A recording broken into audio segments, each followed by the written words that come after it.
Achaemenid Empire. The Achaemenid Empire, also called the First Persian Empire, was an ancient Iranian empire based in Western Asia that was founded by Cyrus the Great in 550 BCE. It reached its greatest extent under Xerxes I, who conquered most of northern and central ancient Greece. At its greatest territorial extent, the Achaemenid Empire stretched from the Balkans and Eastern Europe in the west to the Indus Valley in the east. The empire had its beginnings in the 7th century BCE, when the Persians settled in the southwestern portion of the Iranian plateau in the region of Persis. From this region, Cyrus rose and defeated the Median Empire, of which he had previously been king, as well as Lydia and the Neo-Babylonian Empire, following which he formally established the Achaemenid Empire. The Achaemenid Empire is known for imposing a successful model of centralized bureaucratic administration via the use of satraps, its multicultural policy, building infrastructure such as road systems and a postal system, the use of an official language across its territories, and the development of civil services, including its possession of a large professional army. The empire's successes inspired the usage of similar systems in later empires. The Macedonian king Alexander the Great, himself an ardent admirer of Cyrus the Great, conquered most of the Achaemenid Empire by 330 BCE.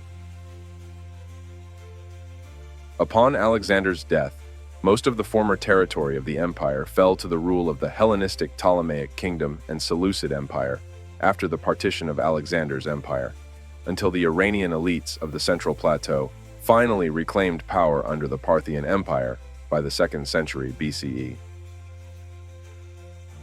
Prologue. Persia. Around 850 BCE, the original nomadic people who began the empire called themselves the Parsa, and their constantly shifting territory Parsua, for the most part localized around Persis. The name Persia is a Greek and Latin pronunciation of the native word referring to the country of the people originating from Persis. The Persian term Shaka, literally meaning the kingdom, was used to refer to the empire formed by their multinational state. The Achaemenid Empire was created by nomadic Persians. The Persians were an Iranian people who arrived in what is today Iran c. 1000 BCE and settled a region including northwestern Iran, the Zagros Mountains, and Persis, alongside the native Elamites. The Persians were originally nomadic pastoralists in the western Iranian plateau. The Achaemenid Empire may not have been the first Iranian empire, as the Medes, another group of Iranian peoples, possibly established a short-lived empire when they played a major role in the overthrow of the Assyrians. The Achaemenid Empire borrows its name from the ancestor of Cyrus the Great, the founder of the empire, Achaemenes. The term Achaemenid means of the family of the Achaemenes, Achaemenes. Achaemenes was himself a minor 7th century ruler of the Anshan in southwestern Iran and a vassal of Assyria. Battle of Hirba Ekbatana, Hamadan Province, Ir. The Battle of Hirba was the first battle between the Persians and Medians, taking place around 552 BCE. It was also the first battle after the Persians had revolted. These actions were led, for the most part, by Cyrus the Great, as he shifted the powers of the ancient Middle East. The Persian success in the battle led to the creation of Persia's first empire and began Cyrus's decade-long conquest of almost all of the known world. Though the only authority with a detailed account of the battle was Nicholas of Damascus, other well-known historians, such as Herodotus, Ctesias, and Strabo, also mention the battle in their own accounts. The outcome of the battle was such a great blow to the Medes that Astyages decided to personally invade Persia. The hasty invasion eventually led to his downfall. In turn, the former enemies of the Medes tried to move against them, only to be stopped by Cyrus. Thus, a period of reconciliation began, which facilitated a close relationship between the Persians and Medes, and enabled Ekbatana, capital of Media, to pass to the Persians as one of Persia's capitals in the newly formed empire. Years after the war, the Persians and Medes still held a deep appreciation of one another, and some Medes were allowed to become part of the Persian immortals. Founding and expansion. Foundation of the Achaemenid Empire Fairs, Iran. The Persian Revolt was a campaign led by Cyrus the Great in which the province of ancient Persis, which had been under Median rule, declared its independence and fought a successful revolution, separating from the Median Empire. Cyrus and the Persians did not stop there, however, and in turn went on and conquered the Medes. The revolt lasted from 552 BCE to 550 BCE. The war spread to other provinces who allied with the Persians. The Medes had early successes in battle, but the comeback by Cyrus the Great and his army, which is said to have included Harpagus, now allied with the Persians, was too overwhelming, and the Medes were finally conquered by 549 BCE. Thus, the first official Persian Empire was born. Battle of Pteria Kirkenes, Shahmuratlı Sorgun Yokresis learned of the sudden Persian uprising and defeat of his longtime rivals, the Medes. He attempted to use these set of events to expand his borders upon the eastern frontier of Lydia by making an alliance with Chaldea, Egypt, and several Greek city-states, including Sparta. Prior to his invasion, Croesus asked the Oracle of Delphi for advice. The oracle suggested vaguely that, if King Croesus crosses the Halys River, a great empire will be destroyed. Croesus received these words most favorably, instigating a war that would ironically and eventually end not the Persian Empire, but his own. Croesus began the campaign with an invasion of Cappadocia, crossing the Halys and capturing Pteria, then capital of the district, and formidable as a fortress. The city was sacked, and the inhabitants enslaved. Cyrus advanced to halt the Lydian incursion. He incorporated northern Mesopotamia, while receiving the voluntary capitulation of Armenia, Cappadocia, and Cilicia. Both armies met in the vicinity of the fallen city. The battle appears to have been fierce, lasting until nightfall, but indecisive. Both sides sustained considerable casualties. In the aftermath, the outnumbered Croesus withdrew across the Halys. The retreat of Croesus was a strategic decision to suspend operations using winter to his advantage, awaiting the arrival of reinforcements from his allies, the Babylonians, the Egyptians, and particularly the Spartans. Despite the arrival of winter, Cyrus continued his march on Sardis.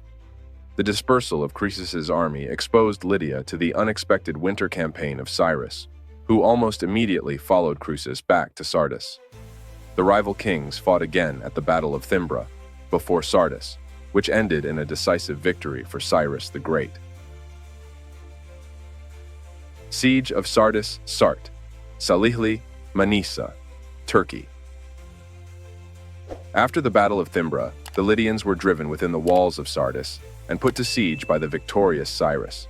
The city fell after the 14-day siege of Sardis, reportedly by the Lydians' failure to garrison a part of the wall that they had thought to be unsusceptible to attack because of the steepness of the adjacent declivity of the ground. Cyrus had issued orders for Croesus to be spared, and the latter was hauled a captive before his exulting foe. Cyrus's first intentions to burn Croesus alive on a pyre were soon diverted by the impulse of mercy for a fallen foe, and, according to ancient versions, by divine intervention of Apollo, who caused a well-timed rainfall. Tradition represents the two kings as reconciled thereafter.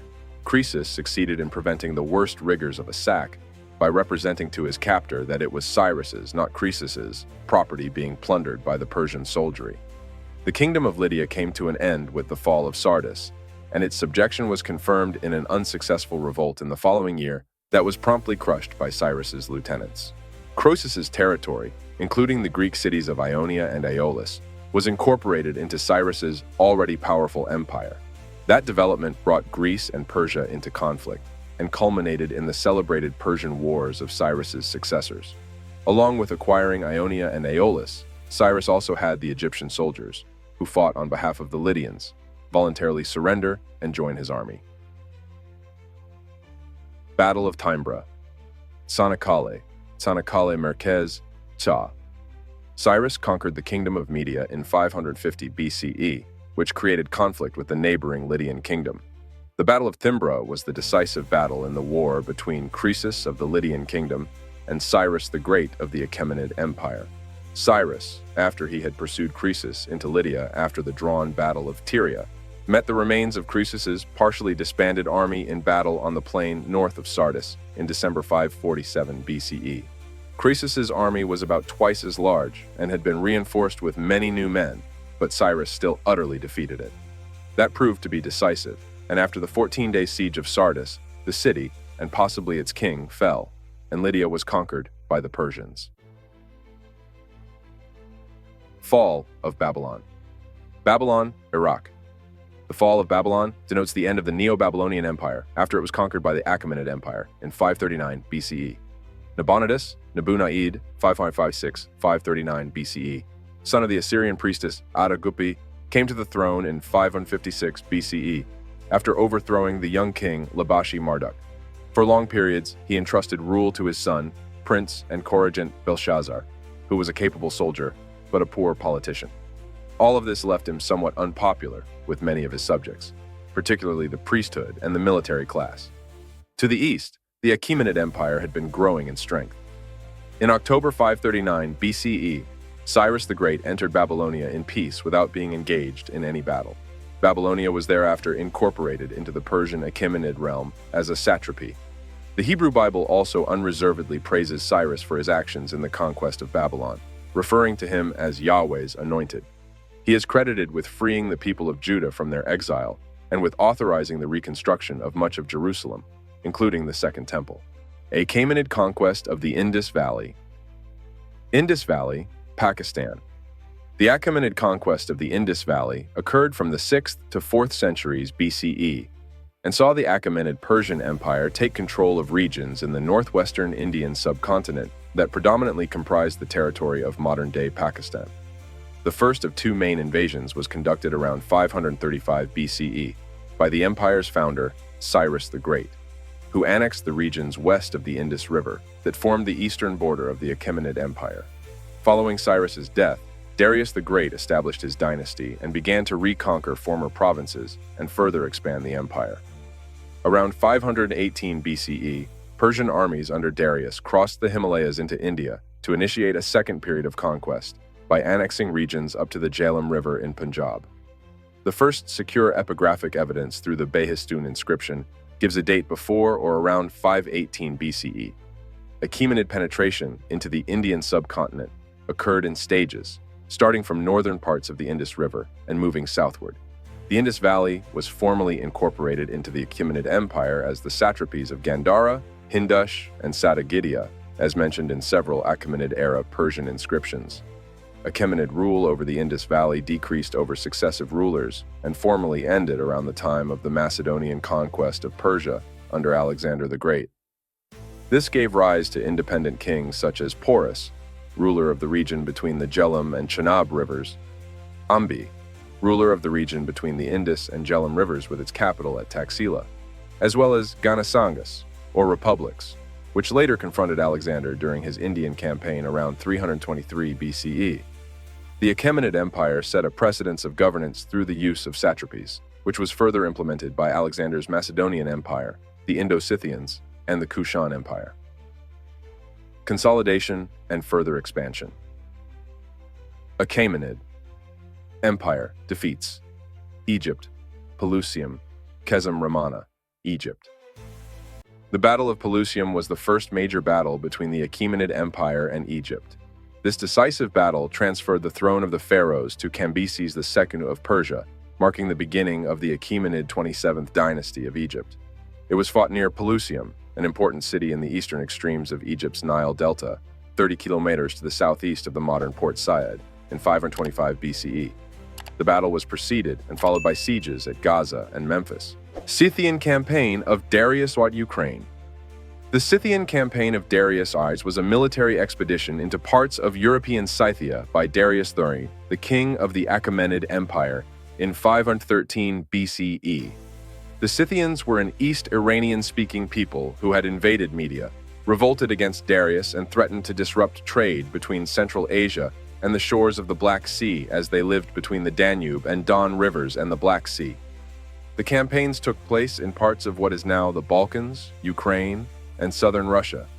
The Scythians managed to avoid a direct confrontation with the Persian army due to their mobile lifestyle and lack of any settlement except Gelonus, while the Persians suffered losses due to the Scythians' scorched earth tactic. However, the Persians conquered much of their cultivated lands and damaged their allies, forcing the Scythians to respect the Persian force. Darius halted the advance to consolidate his gains and built a defense line. Macedonians surrendered to the Persians. Macedonia. Ever since the Macedonian king Amyntas I surrendered his country to the Persians in about 512–511. Macedonians and Persians were strangers no more as well. The subjugation of Macedonia was part of Persian military operations initiated by Darius the Great, 521–486 and 513. After immense preparations, a huge Achaemenid army invaded the Balkans and tried to defeat the European Scythians, roaming to the north of the Danube River. The Persian invasion led indirectly to Macedonia's rise in power, and Persia had some common interests in the Balkans. With Persian aid, the Macedonians stood to gain much at the expense of some Balkan tribes such as the Paeonians and Greeks. All in all, the Macedonians were willing and useful Persian allies. Macedonian soldiers fought against Athens and Sparta in Xerxes the Great's army. The Persians referred to both Greeks and Macedonians as Yauna, Ionians, their term for Greeks, and to Macedonians specifically as Yauna Takabara, or Greeks with hats that look like shields, possibly referring to the Macedonian Kausia hat. GrecoPersian Wars, Greece. The Greco-Persian Wars, also often called the Persian Wars, were a series of conflicts between the Achaemenid Empire and Greek city-states that started in 499 BCE and lasted until 449 BCE. The collision between the fractious political world of the Greeks and the enormous empire of the Persians began when Cyrus the Great conquered the Greek-inhabited region of Ionia in 547 BCE. Struggling to control the independent-minded cities of Ionia, the Persians appointed tyrants to rule each of them. This would prove to be the source of much trouble for the Greeks and Persians alike. In 499 BCE, the tyrant of Miletus, Aristagoras, embarked on an expedition to conquer the island of Naxos with Persian support. However, the expedition was a debacle, and, preempting his dismissal, Aristagoras incited all of Hellenic Asia Minor into rebellion against the Persians.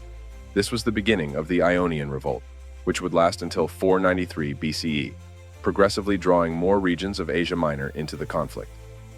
Aristagoras secured military support from Athens and Eretria, and in 498 BCE, these forces helped to capture and burn the Persian regional capital of Sardis. The Persian king Darius the Great vowed to have revenge on Athens and Eretria for this act. The revolt continued, with the two sides effectively stalemated throughout 497–495 BCE. In 494 BCE, the Persians regrouped and attacked the epicenter of the revolt in Miletus. At the Battle of Lade, the Ionians suffered a decisive defeat, and the rebellion collapsed, with the final members being stamped out the following year. Seeking to secure his empire from further revolts and from the interference of the mainland Greeks, Darius embarked on a scheme to conquer Greece and to punish Athens and Eretria for the burning of Sardis. The first Persian invasion of Greece began in 492 BCE, with the Persian general Mardonius successfully re-subjugating Thrace and Macedon before several mishaps forced an early end to the rest of the campaign. In 490 BCE, a second force was sent to Greece, this time across the Aegean Sea, under the command of Datis and Artaphernes. This expedition subjugated the Cyclades, before besieging, capturing, and razing Eretria. However, while en route to attack Athens, the Persian force was decisively defeated by the Athenians at the Battle of Marathon, ending Persian efforts for the time being. Darius then began to plan to completely conquer Greece, but died in 486 BCE, and responsibility for the conquest passed to his son Xerxes. In 480 BCE, Xerxes personally led the second Persian invasion of Greece with one of the largest ancient armies ever assembled. Victory over the allied Greek states at the famous Battle of Thermopylae allowed the Persians to torch and evacuate Athens and overrun most of Greece. However, while seeking to destroy the combined Greek fleet, the Persians suffered a severe defeat at the Battle of Salamis. The following year, the confederated Greeks went on the offensive, decisively defeating the Persian army at the Battle of Plataea and ending the invasion of Greece by the Achaemenid Empire. The allied Greeks followed up their success by destroying the rest of the Persian fleet at the Battle of Mycale, before expelling Persian garrisons from Sestos, 479 BCE, and Byzantium, 478 BCE. Following the Persian withdrawal from Europe and the Greek victory at Mycale, Macedon and the city-states of Ionia regained their independence. The actions of the general Pausanias at the siege of Byzantium alienated many of the Greek states from the Spartans, and the anti-Persian alliance was therefore reconstituted around Athenian leadership, called the Delian League. The Delian League continued to campaign against Persia for the next 3 decades, beginning with the expulsion of the remaining Persian garrisons from Europe. At the Battle of the Eurymedon in 466 BCE, the League won a double victory that finally secured freedom for the cities of Ionia. However, the League's involvement in the Egyptian revolt by Inaros II against Artaxerxes I from 460-454 BCE resulted in a disastrous Greek defeat, and further campaigning was suspended. A Greek fleet was sent to Cyprus in 451 BCE, but achieved little, and when it withdrew, the Greco-Persian Wars drew to a quiet end. Some historical sources suggest the end of hostilities was marked by a peace treaty between Athens and Persia, the Peace of Callias. Decline and fall Persian Civil War, Baghdad, Iraq. In 404 BCE, Darius fell ill and died in Babylon. At his deathbed, Darius's Babylonian wife Sardis pleaded with him to have her second eldest son, Cyrus, the younger, crowned, but Darius refused. Queen Sardis favored Cyrus more than her eldest son, Artaxerxes II. Plutarch relates, probably on the authority of Ctesias, that the displaced Tissaphernes came to the new king on his coronation day to warn him that his younger brother Cyrus, the younger, was preparing to assassinate him during the ceremony. Artaxerxes had Cyrus arrested and would have had him executed if their mother Sardis had not intervened. Cyrus was then sent back as satrap of Lydia, where he prepared an armed rebellion. Cyrus assembled a large army, including a contingent of 10,000 Greek mercenaries, and made his way deeper into Persia. The army of Cyrus was stopped by the royal Persian army of Artaxerxes II at Cunaxa in 401 BCE, where Cyrus was killed. The 10,000 Greek mercenaries, including Xenophon, were now deep in Persian territory and were at risk of attack. So they searched for others to offer their services to, but eventually had to return to Greece. Corinthian War Aegean Sea. The Corinthian War, 395-387 BCE, was a conflict in ancient Greece, which pitted Sparta against a coalition of city-states comprising Thebes, Athens, Corinth, and Argos, backed by the Achaemenid Empire. The war was caused by dissatisfaction with Spartan imperialism in the aftermath of the Peloponnesian War, 431-404 BCE, both from Athens, the defeated side in that conflict, and from Sparta's former allies, Corinth and Thebes, who had not been properly rewarded. Taking advantage of the fact that the Spartan king Agesilaus II was away campaigning in Asia against the Achaemenid Empire, Thebes, Athens, Corinth, and Argos forged an alliance in 395 BCE with the goal of ending Spartan hegemony over Greece. The Allies' War Council was located in Corinth, which gave its name to the war. By the end of the conflict, the Allies had failed to end Spartan hegemony over Greece, although Sparta was durably weakened by the war. At first, the Spartans achieved several successes in pitched battles at Nemea and Coronea, but lost their advantage after their fleet was destroyed at the naval battle of Cnidus against the Persian fleet, which effectively ended Sparta's attempts to become a naval power. As a result, Athens launched several naval campaigns in the later years of the war, recapturing a number of islands that had been part of the original Delian League during the 5th century BCE. Alarmed by these Athenian successes, the Persians stopped backing the Allies and began supporting Sparta. This defection forced the Allies to seek peace. The King's Peace, also known as the Peace of Antalcidas, was dictated by the Achaemenid king Artaxerxes II in 387 BCE, ending the war.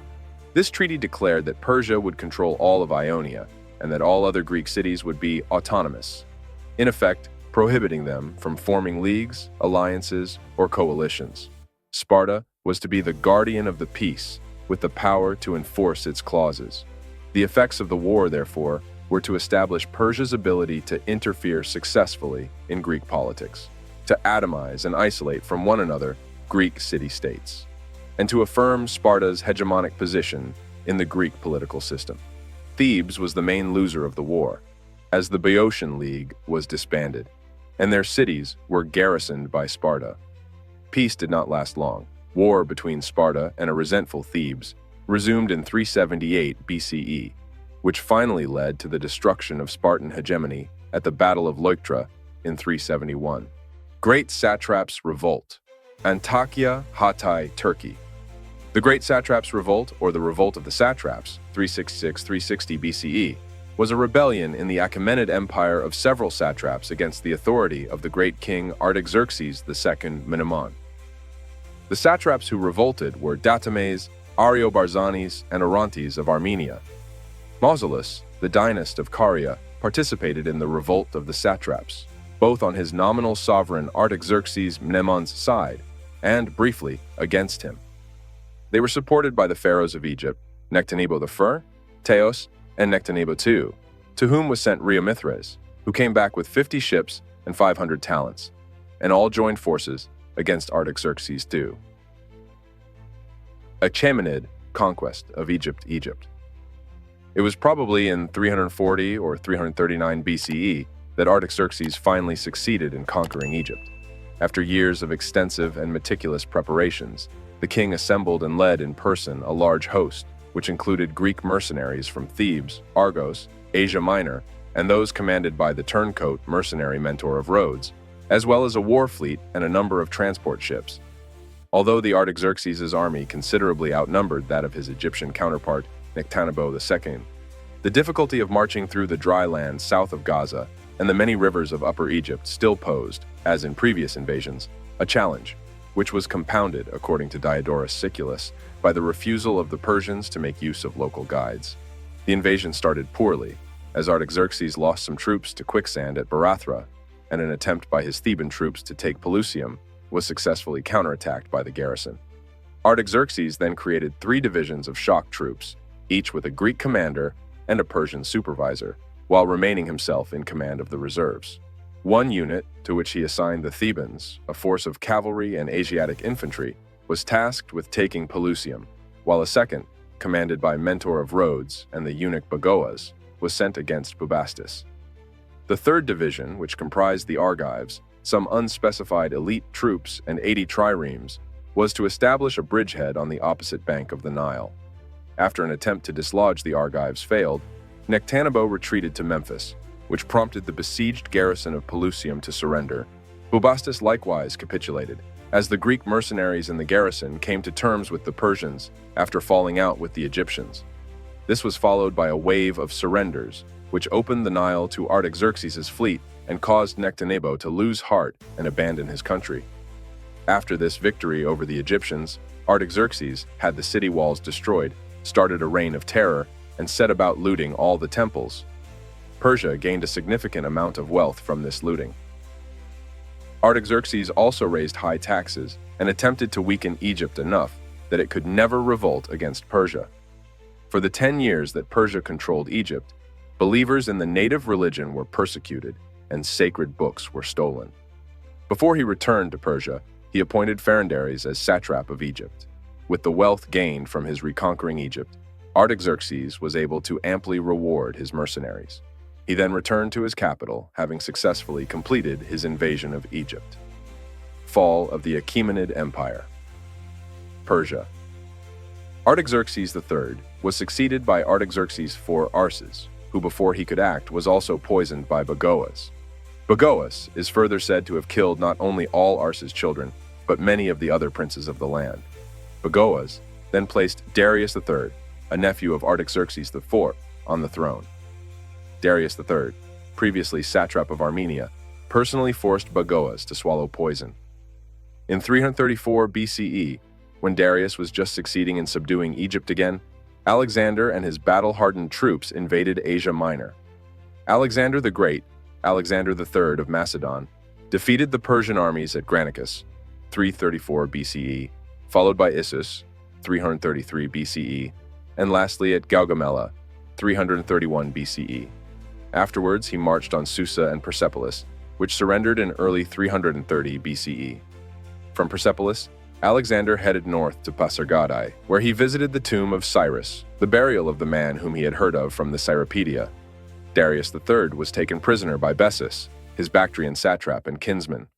As Alexander approached, Bessus had his men murder Darius III, and then declared himself Darius' successor as Artaxerxes V, before retreating into Central Asia, leaving Darius' body in the road to delay Alexander, who brought it to Persepolis for an honorable funeral. Bessus would then create a coalition of his forces, in order to create an army to defend against Alexander. Before Bessus could fully unite with his confederates at the eastern part of the empire, Alexander, fearing the danger of Bessus gaining control, found him, put him on trial in a Persian court under his control, and ordered his execution in a cruel and barbarous manner. Alexander generally kept the original Achaemenid administrative structure, leading some scholars to dub him as the last of the Achaemenids. Upon Alexander's death in 323 BCE, his empire was divided among his generals, the Diadochi, resulting in a number of smaller states. The largest of these, which held sway over the Iranian plateau, was the Seleucid Empire, ruled by Alexander's general Seleucus Nicator. Native Iranian rule would be restored by the Parthians of northeastern Iran over the course of the 2nd century BCE. Epilogue: Babylon, Iraq. The Achaemenid Empire left a lasting impression on the heritage and cultural identity of Asia, Europe, and the Middle East, and influenced the development and structure of future empires. In fact, the Greeks, and later on the Romans, adopted the best features of the Persian method of governing an empire. The Persian model of governance was particularly formative in the expansion and maintenance of the Abbasid Caliphate, whose rule is widely considered the period of the Islamic Golden Age. Like the ancient Persians, the Abbasid dynasty centered their vast empire in Mesopotamia at the newly founded cities of Baghdad and Samarra, close to the historical site of Babylon, derived much of their support from Persian aristocracy, and heavily incorporated the Persian language and architecture into Islamic culture. The Achaemenid Empire is noted in Western history as the antagonist of the Greek city-states during the Greco-Persian Wars, and for the emancipation of the Jewish exiles in Babylon. The historical mark of the empire went far beyond its territorial and military influences, and included cultural, social, technological, and religious influences as well. For example, many Athenians adopted Achaemenid customs in their daily lives in a reciprocal cultural exchange, some being employed by or allied to the Persian kings. The impact of Cyrus's edict is mentioned in Judeo-Christian texts, and the empire was instrumental in the spread of Zoroastrianism as far east as China. The empire also set the tone for the politics, heritage, and history of Iran, also known as Persia. Historian Arnold Toynbee regarded Abbasid society as a reintegration or reincarnation of Achaemenid society, as the synthesis of Persian, Turkic, and Islamic modes of governance and knowledge allowed for the spread of Persianate culture over a wide swath of Eurasia through the Turkic origin Seljuk, Ottoman, Safavid, and Mughal empires.